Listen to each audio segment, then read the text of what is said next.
आज हमारे यहाँ कितनी रोशनी है ना प्रताप।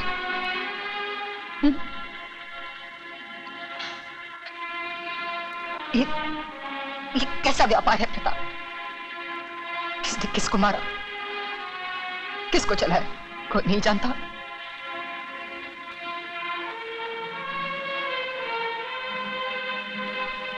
इस लाश की मां,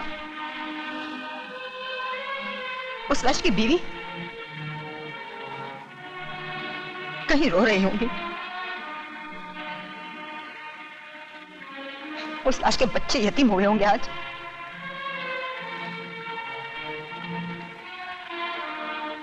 कहीं चूल्हे भूखे सोए होंगे आज। हाँ। और इस शमशान को रोशन करने वाले खुशियां मना रहे होंगे।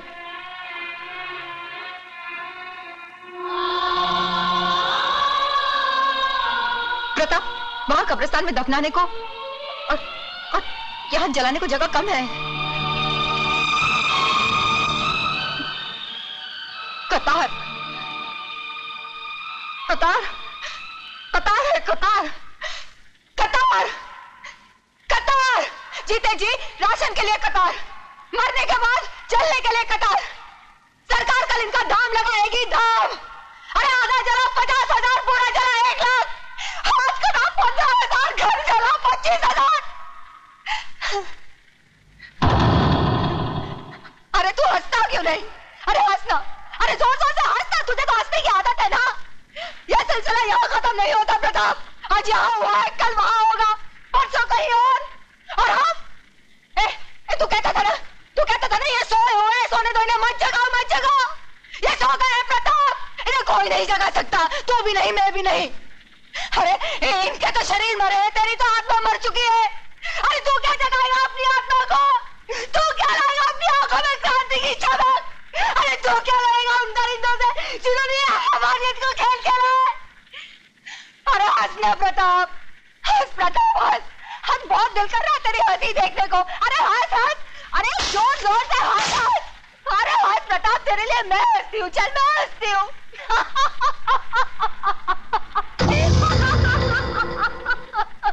प्रताप क्रांति लाएगा।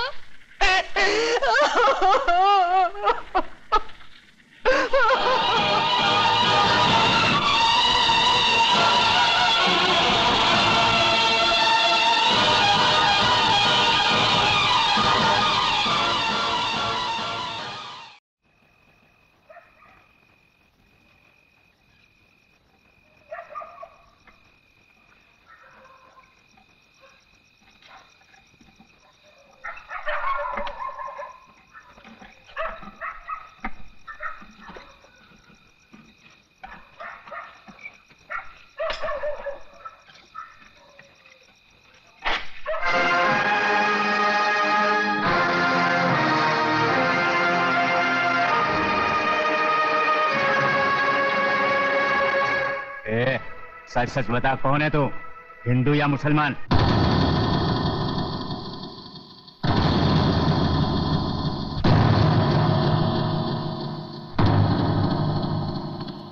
अगर आप हिंदू हो तो मुसलमान समझकर मार डालो, और मुसलमान हो तो हिंदू समझकर खत्म कर दो।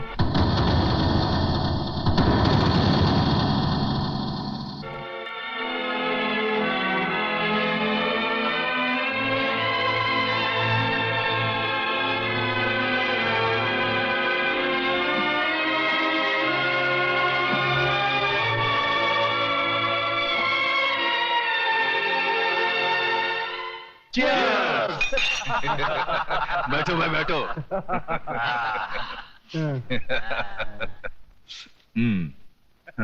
देखा देशमुख साहब, इसे कहते हैं राजनीति। आग सिर्फ एक बस्ती में लगी और पूरा शहर जल गया। मान गए चतुर जी, मान गए भाई। इसीलिए तो हमारे जैसे नेता लोग और आप जैसे अंडरवर्ल्ड वाले माफिया ही राजनीति में सबसे आगे हैं। मगर देशमुख साहब, हम जैसे वफादार और खाकी वर्दी वालों को क्यों भूल जाते हैं आप? अरे बाबा, तुम लोगों को कैसे भूल सकता है? तभी तो हम लोग हमारा हर काम में तुम जैसा वफादार अफसर लोगों का भी हिस्सा रखता है। जी योगराज बाबू। बस अब तो लक्ष्मी नगर पर योगराज नगर बन जाए तो हम सब बहुत जल्द अरबपति बन जाएंगे। अरबपति बन जाएंगे क्या योगराज? समझो बन गए। सुन, ये सब लेके जा। हा? ये सब, ये लोग मुझे काट देते तो ये सब किस काम आता है? ये वहां छोटे छोटे बच्चों को जला, औरतों को काटा, इनके साथ मैंने जिंदगी के 40-40 साल निकाले। ये मेरे सामने बड़े हुए, अभी इनका दुख मेरे से तू लेके जा। हाँ, तू उनका ये पैसे से बस्ती, पूरा बस्ती बसा दे।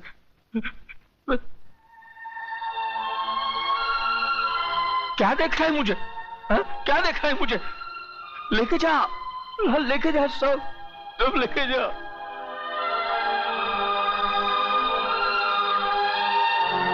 जानता है, इस शहर में सब लोग एक सपना लेकर आए थे। सबको मैंने यहां आसरा दिया था।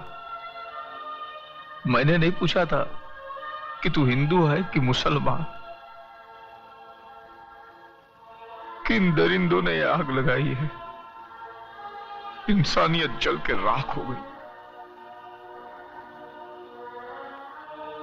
धनिया, मेरे बचपन में मेरा बाप मर गया।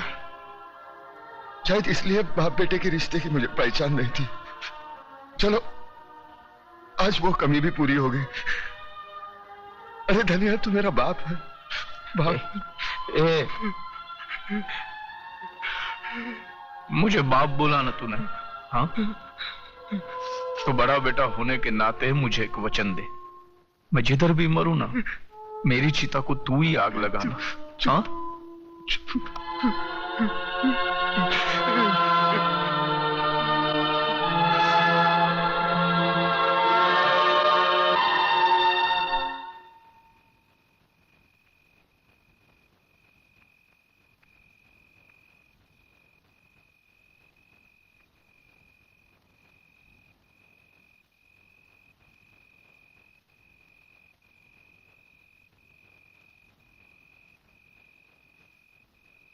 अरे तुम्हें से कोई कुछ बोलता क्यों नहीं? क्या मैं गलत कह रही हूं? क्या तुम्हें मुझ पर यकीन नहीं है? अरे इतने बरसों से मैं इस बस्ती में रह रही हूं। मैंने लड़ाइयां देखी हैं इस बस्ती में, सास बहू की लड़ाइयां देखी हैं, भाई भाई को लड़ते हुए देखा है, बच्चों की बातों में तुम बड़े लोगों को लड़ते हुए देखा है, मगर किसी को धर्म के नाम पर लड़ते हुए नहीं देखा। फिर आज ये हिंदू या मुसलमान, ये हिंदू मुसलमान कहां से आकर खड़ा हो गया? अरे तुम लोग समझते क्यों नहीं? जिन लोगों ने हमारी बस्ती में आग लगाई है वो ना हिंदू थे ना मुसलमान। चंद गद्दार नेताओं के खरीदे हुए गुंडे थे वो। हर नेता तो सिर्फ यही चाहते हैं कि धर्म के नाम पर हमारे दिलों में नफरत पैदा हो जाए, हम एक दूसरे को काटे, मारे, खून बहा दे और वो बैठे बैठे तमाशा देखे। हम ऐसा नहीं होने देंगे। बंद कर अपना ये लेक्चर। असलियत जानना चाहती है तू तो चल मेरे साथ। इधर आ, ये देख, ये है असलियत। ये मेरे मासूम बच्चे हैं। पूछ इनसे किसने मारा मेरी बीवी को, किसने मारा इनकी माँ को। इनसे पूछ। बोल बेटा बोल, किसने मारा तुम्हारी माँ को? बोलो। हिंदू ने मारा है। सुना तूने? हाँ।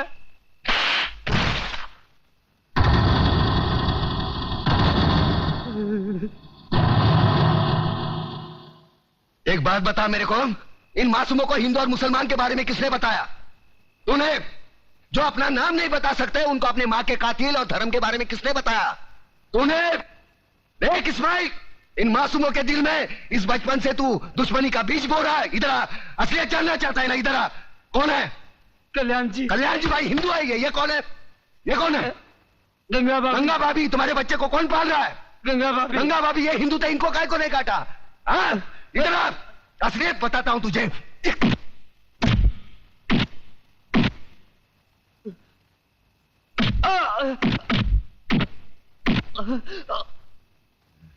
ये ले, ये मुसलमान का खून, ये हिंदू का खून।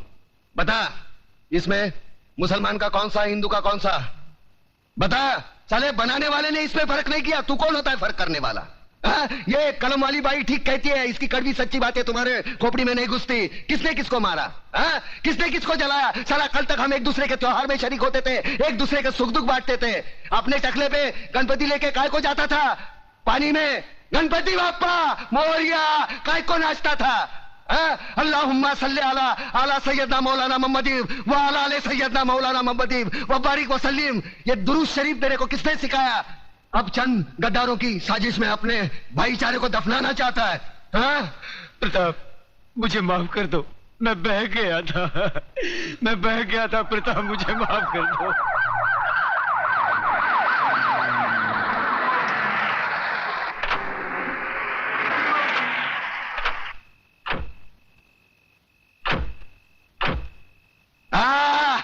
वाह, ये आए हमदर्दी जताने, साथ में टीवी वाले, प्रेस वाले, ताकि कल के अखबार में इनकी तस्वीर पहले पन्ने पे छपी हो।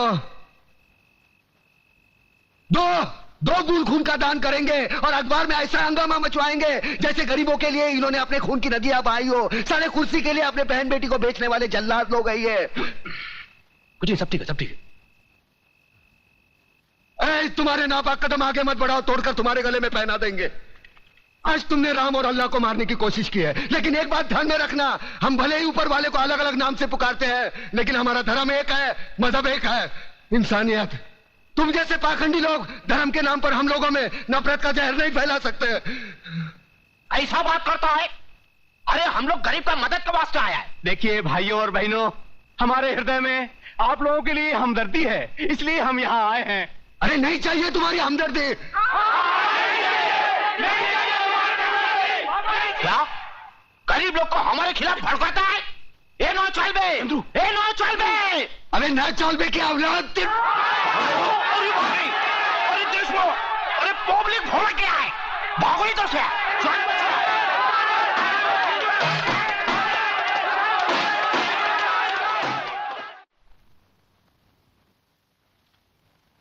सर, इस फाइल में वो सारी रिपोर्ट्स हैं जिनसे आपको पता चल जाएगा कि इन दंगों के पीछे किन का हाथ था। और अफसोस की बात तो यह है सर कि इसमें हमारे चंद गद्दार पुलिस ऑफिसर्स और नेता भी शामिल हैं। इसी वजह से कानून के हाथ भी बन जाते हैं। सर, अगर कमिश्नर साहब सख्ती से काम लेते हैं तो ऊपर से दबाव आ जाता है। देखिए, आप ऊपर के दबाव को बिल्कुल भूल जाइए। कमिश्नर, सबसे ऊपर है हमारा संविधान, हमारा कानून। संविधान से ऊपर ना कोई प्रधानमंत्री है, ना कोई मंत्री, ना कोई अफसर और ना कोई नागरिक। लेकिन सर, मैं जानता हूं आजकल राजनीति में सच्चे नेताओं की जगह चंद असामाजिक तत्व भी घुस आए हैं, जिनकी वजह से आज राजनीति और दूसरे सच्चे नेता भी बदनाम होते हैं। मगर मैं आपको राजनीति से गुंडागर्दी को उखाड़ फेंकने की पूरी सत्ता देता हूं। अगर उसमें कोई रुकावट या अड़चन आए तो उसके लिए आप गृह मंत्री से मिल सकते हैं। Thank you sir. बात दिल्ली तक पहुंच चुकी है चतुर सिंह जी, और दिल्ली से अब हमारा शहर तक, बाद में हमारा घर तक, बाद में जुबान काट दी जाएगी उसकी जिसने ये बात दिल्ली तक पहुंचाई। मुझे सिर्फ ये बताओ कि दिल्ली कौन गया था? अपना एक कमिश्नर साथ गया था उनके, मगर अगर मगर क्या करता है? साफ साफ बोलो। दादा, ये सारा कौरस्तानी उस मेघना दीक्षित है जो अखबार में लिख लिख कर चिंगारी को ऐसा आग बना दिया है जो कल हमारा दामन तक पहुंच सकता है। और वो साला कल का लौंडा कड़का भिखारी, क्या नाम है उसका? प्रताप। दादा, प्रताप का पर काटना मांगता है। प्रताप का पर काटेगा ना तो सिर्फ ताप बच जाएगा और उस ताप में वो जलकर मर जाएगा। हम तो बोलता वो प्रताप का पर मेघना दीक्षित है, मेघना दीक्षित को मारेगा ना। बंद करो ये बकवास, कान के पर्दे फाड़ डाले। जब भी देखो भाषण देते रहते हो सारे। तुम्हें पता नहीं कि चतुर सिंह को ऊंची आवाज पसंद नहीं है? अंकुश, ये दीक्षित लड़की का पता करो, जरा हम भी तो देखें जो दिल्ली तक पहुंच गई वो चीज क्या है।